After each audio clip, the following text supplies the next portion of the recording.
Olha, os observadores menos atentos, eles podem não estar prestando atenção nas peças em movimento do tabuleiro brasileiro. Nos últimos dias foram muitas peças em movimento. O tabuleiro em si continua o mesmo, mas definitivamente as peças não estão nos mesmos lugares que elas estavam há meras poucas semanas atrás. De um lado, a gente vê um noticiário da mídia mainstream que está repetindo ad nauseam reportagens diversas sobre um suposto golpe de Estado que estaria acontecendo. E nos últimos dias, nessa direção, para manter esse fogo ardendo na imprensa, o ministro Alexandre de Moraes tornou público o depoimento dos inquéritos risíveis que diriam que o Bolsonaro tentaria dar um golpe de Estado no fim de 2022. E o que a gente aprendeu com esses depoimentos? Bom, aquilo que eu vinha noticiando diariamente a todos do Brasil, dentro do programa político mais assistido no país, que é o fato de que o Bolsonaro e o seu entorno sofreram uma enorme pressão para tomar alguma atitude contra os sucessivos abusos constitucionais em curso naquele momento, e ainda em curso até agora, pelo Judiciário brasileiro. Mais especificamente pelo TSE e mais especificamente pelo ministro Alexandre de Moraes. E eu me refiro aqui, quando eu falo de abusos, à forma como o processo eleitoral foi conduzido, com uma censura sistemática daqueles que se opunham à candidatura do Lula, como uma violação temporária, que obviamente se tornou permanente, dos direitos humanos mais fundamentais que nós temos, dentre eles a liberdade de imprensa, a liberdade de expressão e a liberdade de reunião. Ora, havia consenso na sociedade, já no final de 2022, que o processo eleitoral não havia sido equilibrado, não havia sido conduzido de forma correta. Havia e há consenso de que essas violações são ilegais, embora muitos da esquerda abracem essas ilegalidades como se elas fossem necessárias para os fins que eles desejam. Olha, havia muitas questões naquele momento, em 2022, que nunca foram propriamente respondidas. E quando as perguntas foram feitas, de que forma respondia o judiciário? Ora, respondia com ameaças, com multas multimilionárias, 22 milhões, e com a pressão do Estado policial. A ameaça de parar nesse tal desses inquéritos das milícias digitais, esse saco de gatos que hoje o Estadão publicou um editorial pedindo que chegue ao fim. Oi, eu vou ter que parar o vídeo só para te atualizar. A perseguição implacável continua. Desde dezembro de 2022 eu continuo sem passaporte, com as contas bancárias bloqueadas, redes sociais banidas no Brasil e muito mais. Agora estão vindo atrás de mim até porque eu contei para vocês os bastidores do que acontecia com os militares. E a novidade é que o Locals, onde muitos me apoiavam, fechou o acesso aos brasileiros por conta do STF.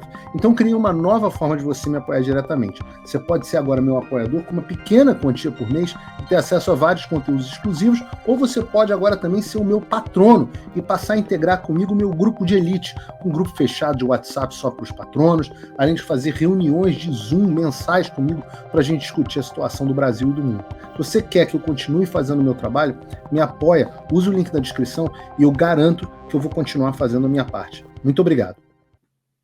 A gente não precisa chegar nem nas urnas em si. Até hoje, a gente não tem resposta, por exemplo, do radiolão. Até hoje a gente não sabe por que aquele servidor do TSE foi escoltado para fora do prédio e depois pediu proteção à Polícia Federal.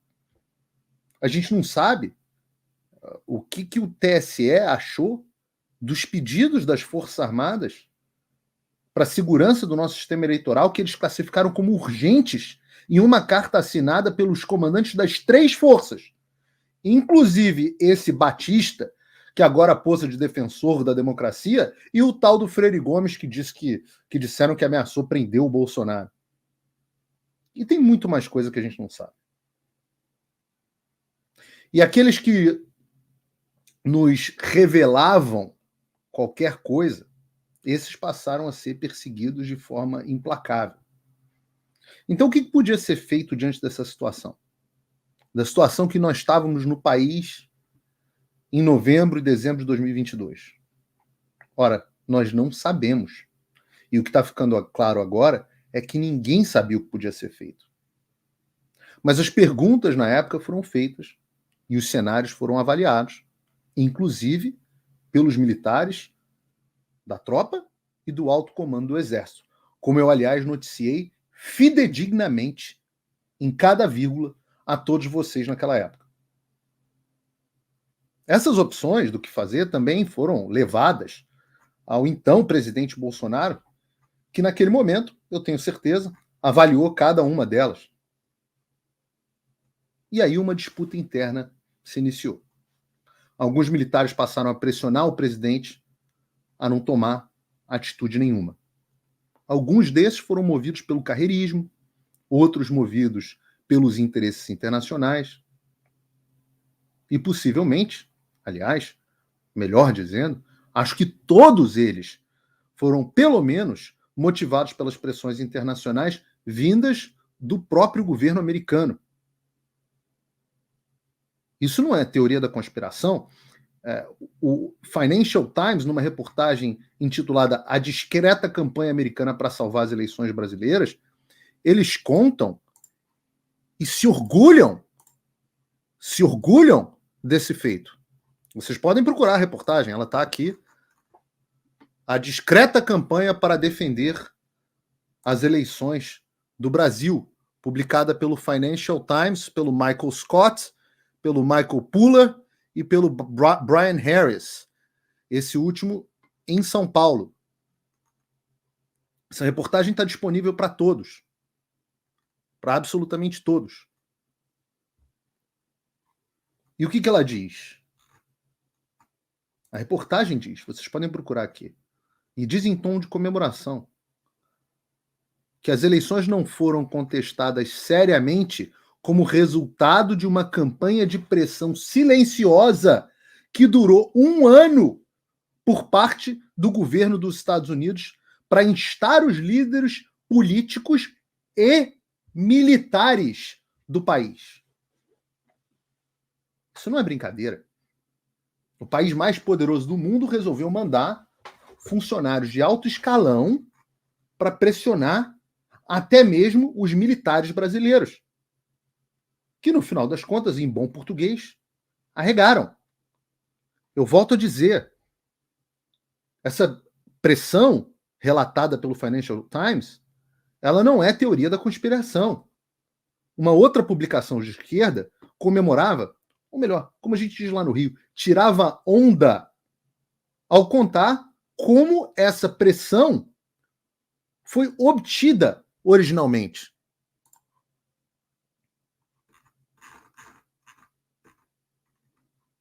Está aqui, reportagem da revista Piauí do UOL, veículos de extrema esquerda. Está aqui, diz a reportagem, se vocês procurarem. O Brasil sozinho não tinha capacidade de conter aquele, abre aspas, golpe, e só uma pressão internacional contundente poderia impedir que o pior acontecesse na reta final da disputa eleitoral. O pior para eles, é claro, seria a reeleição do Bolsonaro.